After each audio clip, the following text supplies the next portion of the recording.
Um, I know we weren't going to read a bunch out of Psalms, but there was this one part from Psalm 14 that I thought was kind of related to what we're talking about here, where he says, David says, "The fool says in his heart, there is no God.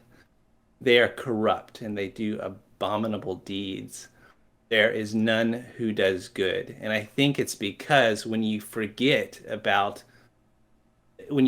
difference between good and evil, you're bound to do something that's evil and not even realize it, right?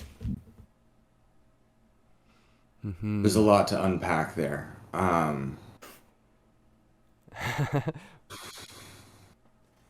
Like, so if you don't know what evil is, how good can you really be?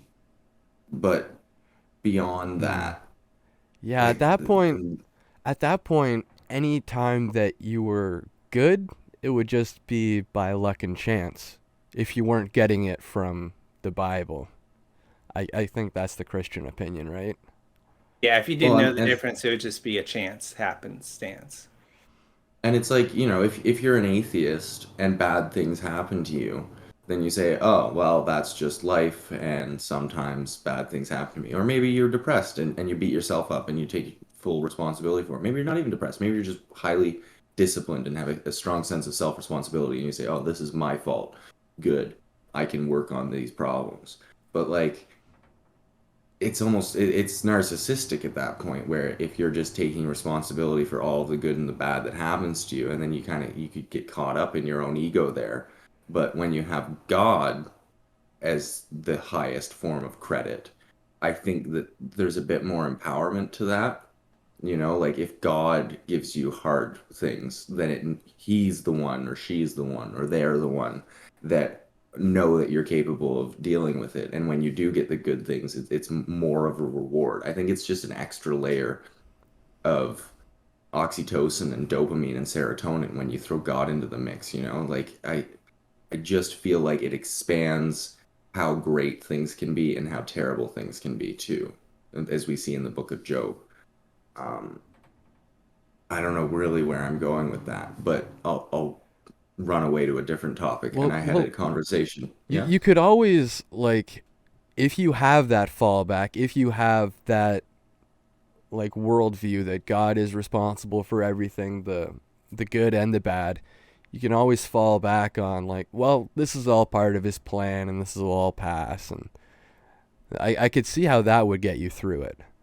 Of just like faith in like the plan, saying like, well, I believe in God. I've always been a good Christian. There's I'm just walking a couple steps in Job's shoes right now. He's testing me, and then I can go on to like reach higher things or go on to the rest of my life or whatever he has planned for me. That's what I'll go do. And like having that mindset can definitely get you through a tragedy easier than oh god damn it, the world is just torturing me. Like You can't even scorn the world without bringing God into it. Oh, God damn it. That was your atheistic pitch. yeah, Oh, well, God damn it. The world is just scorning me. I'm pretty sure we've established that, you know, like atheists like myself, like something fills the God hole. I have no idea what it is. As far as I can tell, it's just the world and environment and every single human being that inhabits it. That's my God. Well, I want to talk about hate for a minute because, Okay, let's talk and one about of the hate. big problems I have with religion, I think, is like this notion that I have experienced or come to feel is the way it is that, if you're religion X, The your us versus worldview is them. that, yeah, it's like everybody should be on board with our religion, with our God.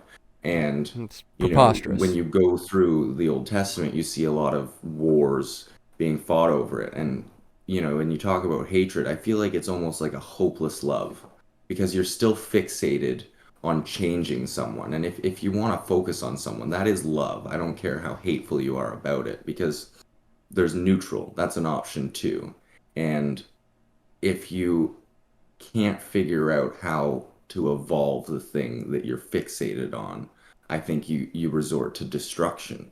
and you say, look, I can't love this, it can't grow, so I'll hate it and I'll destroy it because then the world will be a better place. And it's still got this positive secondary gain. And it's hard to evolve hate or to transmogrify or to alchemize hate into love without a God and a religious worldview that has infinite hope and faith for the transcendence of evil things.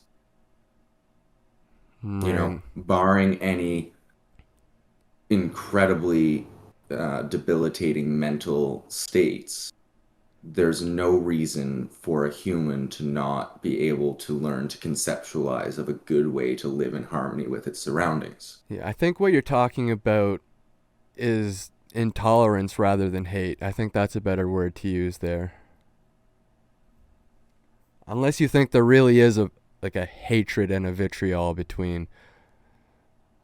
I guess there I don't is. know, like this last year has really tested me. I've spent a very large amount of my adult life believing that there isn't truly evil in this world and that people Mm, really do things from a place of good intention, but when it finally trickles out into action, it goes through the layers of their perception and conceptualization, and they do some awful things. But it's hard for me to believe that a human with a functioning brain that isn't beleaguered by disease and mental handicap would actually do bad things. It's hard for me to picture that there's a rational corporate giant who legitimately thinks that he should take advantage of poor people.